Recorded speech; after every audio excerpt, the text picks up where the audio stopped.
A lawyer here in Bloomington.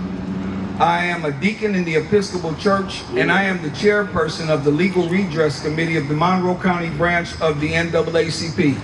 Some people also know me as Brother William. Yeah. I am here tonight joining with all of you in solidarity.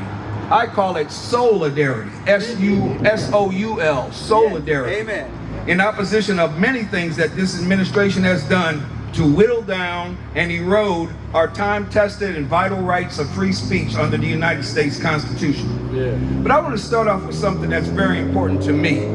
And I think many of you feel the same way. You know, I've got stepkids and I don't always like what they do, but I love them dearly. And I love IU. I love Indiana University. Not even just for the 20 years that I've worked here, but way since I was a kid, I have loved Indiana University. So it hurts me even more to see the things that are happening to people who are trying to exercise their freedom of speech. And I'm against what they do. I love the child, but I hate what the child is doing. I'm not happy about this at all. And that's why I'm here tonight.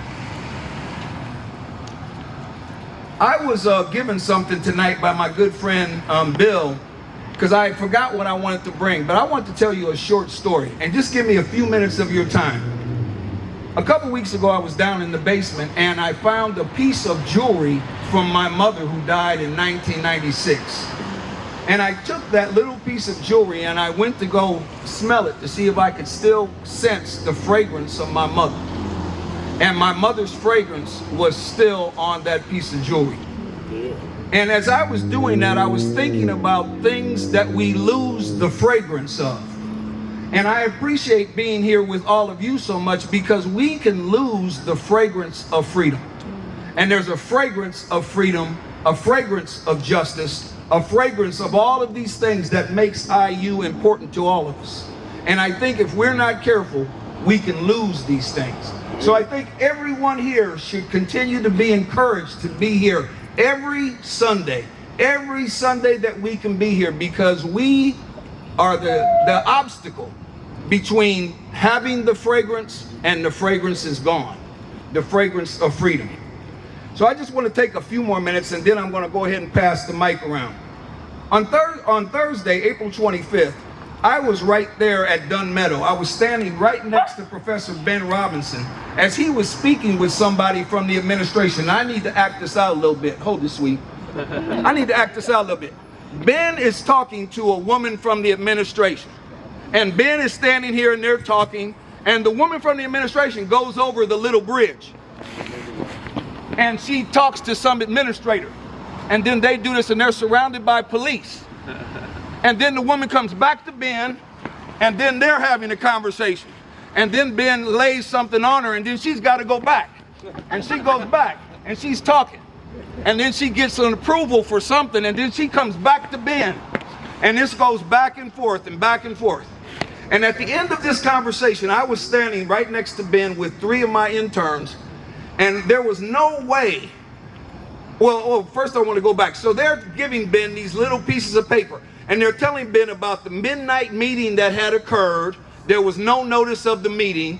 They're telling Ben about the rules that had been changed at the midnight meeting for which no notice had been given. Yeah.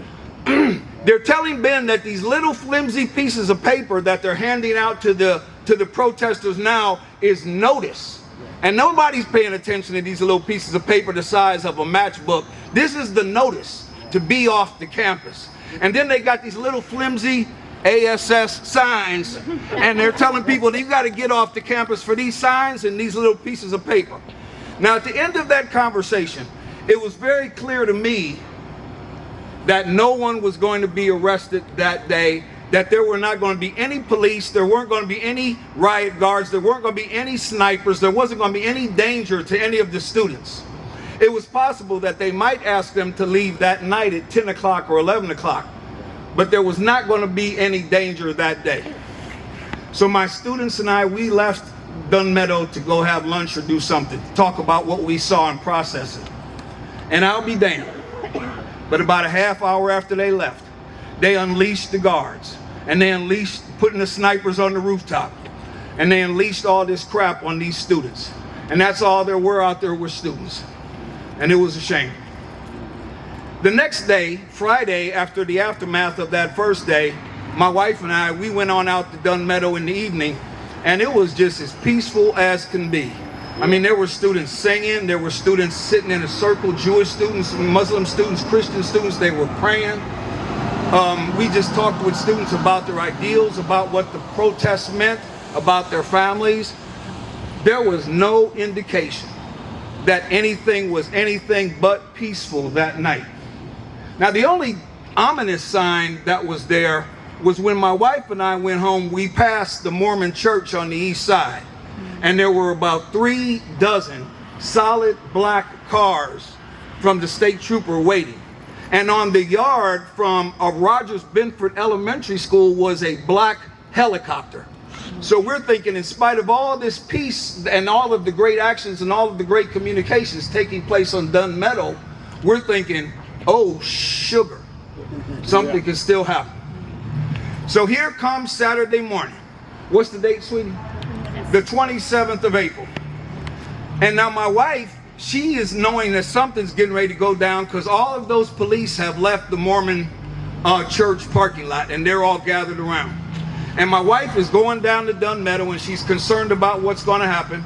And she sees in the middle of the crowd, standing there, a line of students, and she sees this tall Muslim student who's a student of hers. And he's standing there with his glasses and his shorts and his t-shirt, and he's standing up getting ready to get mauled over by this line of shielded, helmeted, whatever, getting ready to crush him.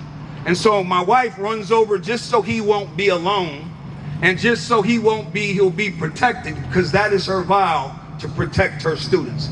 So she runs there to try to protect him. They both get thrown to the ground. They both get black and blue. They both get injured. And you wonder, what the hell is going on here? Right? Snipers on the roof. Guards plowing people down. Big muscular dudes that have had a lifetime of training in how to harass people, knocking her down, knocking this student down. Now, much to her credit, I gotta say this. About a week later, there was graduation, and this guy, Muhammad, his parents came to the graduation and they tearfully thanked my wife for being there to protect Muhammad. And that's what teachers do, and that's what all of you that I know are professors, that's what you commit to do. But there's something going on wrong here in this administration, and we got a lot of problems. We got a lot of things that are going on with midnight meetings, with snipers on roofs, with guards being called, with Dunn Meadow being plowed under. And we can go on and on and on. And one of the things that I want to do here in a second is pass this mic around so everybody can talk about all the problems that we're having. People that can be fired, people getting letters, people getting administrative reviews that are unfair. It just goes on and on. A president that's never present, a chancellor that's never present on the campus, that's trying to show that she cares about the students.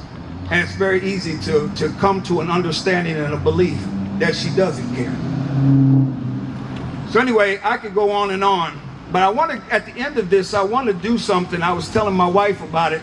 I was thinking about when we check out at the end of a job. Long time ago, I had a job where I had to clock out, and they say, oh, it's time to quit. It's quitting time.